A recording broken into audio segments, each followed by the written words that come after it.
A sua sensação de não estou evoluindo no inglês é a pior régua possível para medir seu progresso. O aprendizado de inglês passa por diversas fases. E cada fase tem um sinal específico de que você chegou lá. E quando você sabe reconhecer esses sinais, você para de usar a sensação de não estou evoluindo como régua. Porque a sensação mente, mas os sinais não. A primeira fase é quando você entende mais do que você consegue produzir. Você assiste alguma coisa em inglês e acompanha, mas aí quando você tenta falar ou tenta escrever, você trava. E esse é o sinal mais comum de todos, né?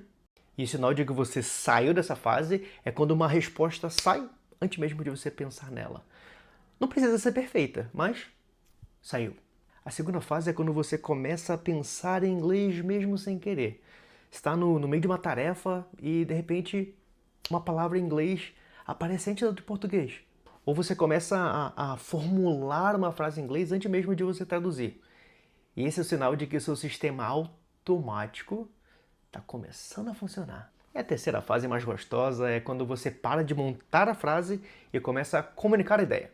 A gramática ainda não é perfeita, mas você consegue se fazer entender sem se esforçar muito.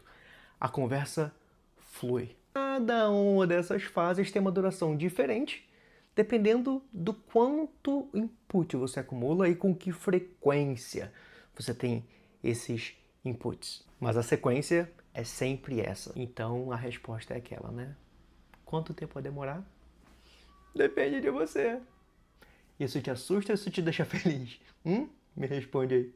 Mas saber em qual fase você tá muda o que você faz agora. Então já me segue aqui, porque esse perfil é justamente para isso, para te ensinar como aprender inglês para que você passe de um nível para o outro de modo mais fácil.